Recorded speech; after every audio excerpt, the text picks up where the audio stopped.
Hello, everybody. Welcome back to Valecast, brought to you by Motive every single week. Myself is Simo. Today I'm joined by Callum. Say hello, Callum. Hello, Simo. How are we? Very well, mate. How's yourself?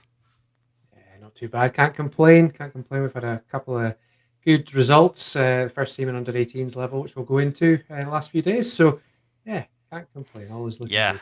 I think we'll start with that absolutely massive fixture and a pretty hard fought comeback. All down to a fantastic young player who probably had his best. Well, he had his best game in a Vale shirt for us. Hmm. Absolutely no doubt about that. Where we came back um, against Inverurie local, who have had a very good season so far. We delivered only their third league defeat this season, which Right. is quite impressive, I think. 2-0 down till about 60 minutes, and then young Matt Stewart Hmm. decides he's not having it. If there's ever a time to have a hell of a last half an hour and grab a hat trick, then it's probably then, isn't it? I mean, and amazing as well. I mean, 2-1 down at 88 minutes. That's the thing. It wasn't a 60, 65, 80. It was 88 minutes on the clock, and we were staring at defeat. And yeah, Max just decided, no, I'm having that. I'm not having that. And up he popped and got a couple of late free kicks and completed the hat trick in the 91st minute, I think. And yeah, there you go. I think from reading his comments, he had a wee interview with the guys over at Grampian Online the day after, and from reading his comments, I think Dane was quite fancying that late free kick himself. Max said, "No, I'm on two already. I'm fancying this." And what a hit!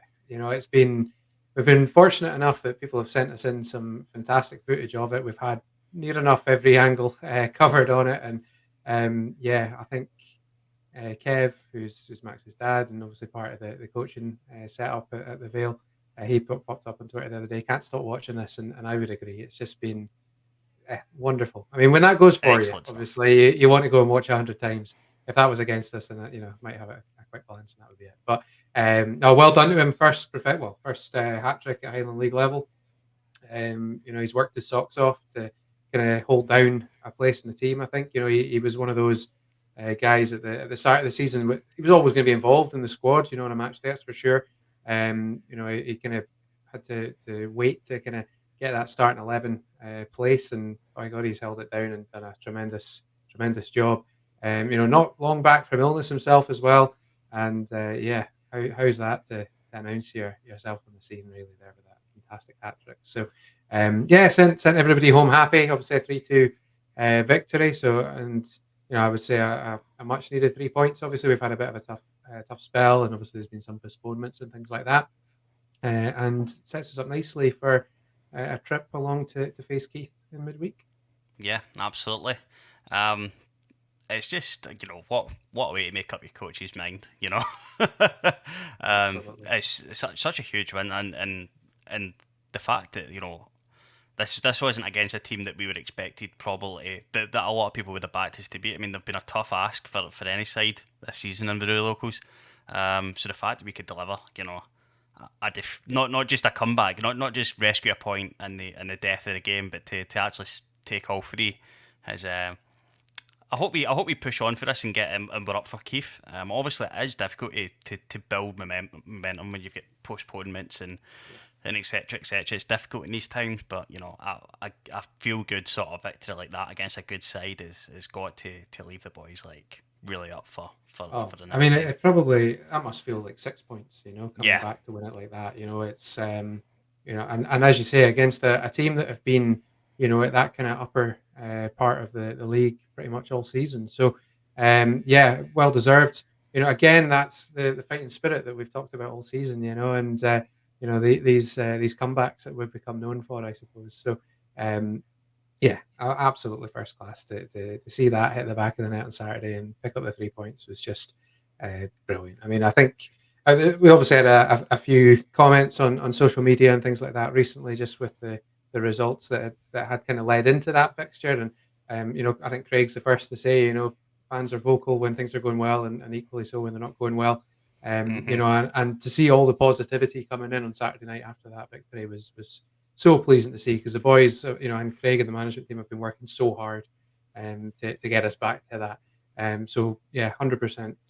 Fair play to them. Great to see Vale fans in good spirits on a Saturday as well.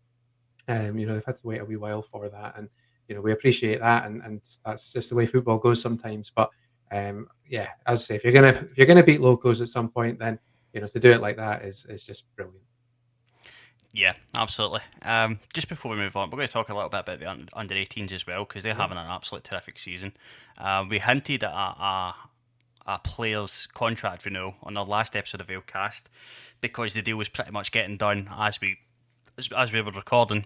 yep, But Innes Mackay has is extended his stay at the Vale, which I think is huge news for us. I think that's excellent business by us. I mean that's a bit of stability in the back line for the hmm next 2 years hmm at the very least. absolutely. And I was ever so pleased to read the news when we heard about the news, but couldn't quite report it on Valecast at the time. Yeah, I think Valecast was going out on the Thursday night, and Innes's deal was being announced on the Friday morning. So obviously, we didn't want Yeah, to spoil that for anybody. But I mean, Innes is just one that's had a fantastic season. I would say he's definitely been a standout. Obviously, speaking of locos, he had that partnership with James Connolly, who's now back at locos after his loan deal came to an end. Um, and that was always going to be a difficult partnership to kind of replicate. Ennis has been away the last couple of games as well on holiday, so obviously that's kind of thrown in a few kind of shall he's we a big shake up miss. in centre half there. Yeah, and I mean Aaron Hamilton's come in and performed really really well. He's another one that Mm. signed a new deal. Young Jaden Bradford came up from the 18s, and I watched him in the Rothes game, and despite it being a 3-0 defeat, I don't think the young man put a foot wrong. I think he's another that looks as though he could comfortably step Mm. into senior, Highland League football. And yeah, I'm looking forward to seeing his development as well. And also, you touched on the 18s. Liam May, who's the captain at the 18s level, he's another one that's got some good experience in the first team. So, the future of the Vale defence is certainly looking very bright. Jaden Goldie's another one who's come in and played in that kind of wing back position.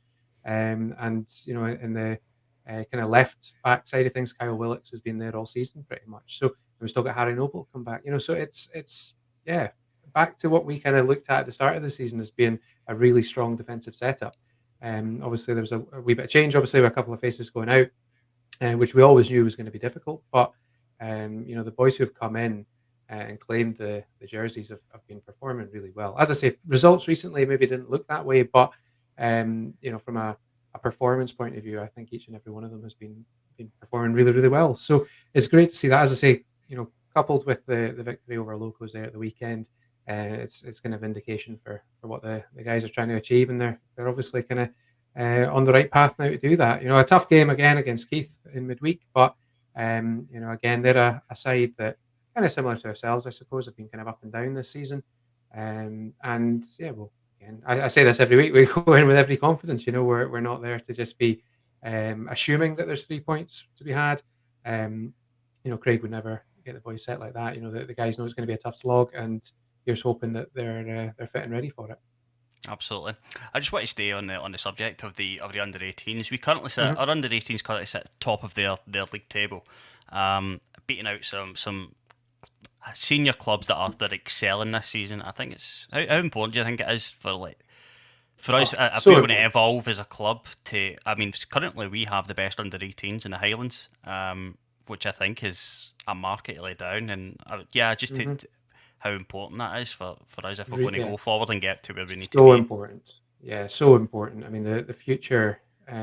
We are a club that has a good reputation as bringing through younger talent, and to see the guys at that age level performing so well and topping their table, not through luck, I would say. It has been hard work, fantastic coaching, great results, great performances. I watched the game away to Fraserburgh, which was on Valentine's night. I always remember that, with the missus giving me a stick for buying that on the telly. But um, yeah, like these guys have just consistently performed well all season, and yeah, rightfully so, are sitting top of that league. A handful of fixtures to go, so obviously it's no foregone conclusion just yet. But another solid victory on Monday evening over Turriff, 2-1 with 1-0 half time, and then a 2-1 victory in the end. So the guys have, it's not 3-4 nils all the time. They have had a few kind of larger winning margins, but they've also had to dig deep, and that's a sign of champions, I suppose. So we've got a promise to keep to them as well. If they pick up that league title, then we said when Colin was on, we'll get the boys on for a chat, and yeah, definitely we'll do that. They're hoping. Obviously, we don't want to get a step ahead, and obviously, no disrespect to the other teams that are battling out there at the kind of top end of that wee league table, but they're looking towards a playoff at some point in the not too distant future, where the two kind of league champions will face off against each other for that champion of champions title, I suppose. So I think they've got another game coming up against Turriff. We're kind of consistently putting up the fixtures and things like that just to remind everybody what's going on. But they've got Turriff and then Banks of D away as well, which I'll be going along to, which I believe is at the end of this 28th of March, I think it is. So yeah, so there's lots to look forward to for those young guys, and obviously with a few injuries that we've had recently, there's been kind of wee COVID bits here and there as well. Um, it's given these guys an opportunity to come in and get more experience and exposure to senior football. And again, those who have come in have performed very, very well. Jaden Goldie, Jaden Bradford, both really good reports. And I think it was after the Forest game, certainly performed very well as well. So I'm very excited to see what the future holds for that team. And hopefully they can stay together and come up through the ranks and into the first team here. And yeah, I think, as I say, it's testament to all the hard work they're doing, because a lot of these guys, they're not just playing with the Vale 18s, but they're also, a good few of them are over at West Dyke as well, with Colin as well. So again, they're getting that kind of consistency playing both in blue and red. So it's, yeah, I think it can only be positive signs for the future. Absolutely, absolutely. I think it'll be so important, and especially in the next coming seasons, to Yeah. to if Vale's going to get to where it sort of wants to be, I think this is a factor that I think it's an edge that Deveronvale has amongst a bit over the other teams that it competes against in the Highland League. I mean, the, That the that community club has obviously, we've seen the BT Sport is documentary. fantastic. We've had that. There's all the accolades that they've won as well. Kind of best community club and things like that. So good things are happening there. They're doing it the right way as well. And as I say, it can only be a good thing for the future of the football club. In the first team. So yeah, really excited to see those guys progress. And as I say, we'll keep our fingers crossed that they can bring home at least one bit of silverware back to Princess Royal Park. Absolutely, absolutely. That's going to do it for me, Callum. Have you got anything to hit on before we finish up? I think the only other kind of wee bits of news that we've had recently, so Robert Scott has signed a new deal as well. We mentioned Innes's Oh, big, contract extension. massive. So Robert Scott has signed, I believe it's a 1 year extension to his contract. So he's been a bit more kind of in and out of the squad in recent months. He is working offshore now as well, I believe. So that obviously has some kind of impact. Hmm. If he's not here, he's not available, basically. So very difficult to kind of fly in from the North Sea or wherever it is he's based on a Saturday morning and then back out again. So and I think he has been a miss when he's not been involved.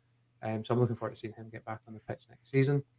And obviously we've still got some of these injuries as well from like Caden and Kyle, who came in as well, who started off his Vale career really, really well and amongst the goals and everything. Caden was on the bench a couple of games ago, so hopefully signs that he's going to be on the way back soon enough as well. So we're starting to see that kind of attacking talent coming back, complementing obviously what we've got up there with like Dane. Matty Jameson's there.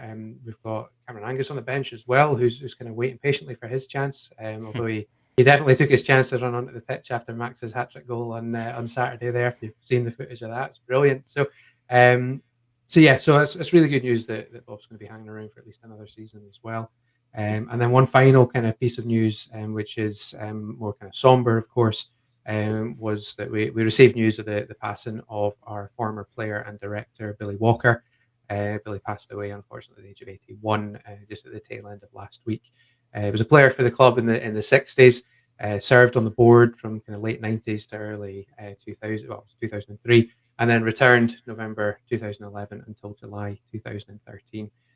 Not just involvement with the Vale, but he's had, his advice was kind of passed around the league, I suppose, and he would be, a giant of the Highland Football League. So our condolences go to his family.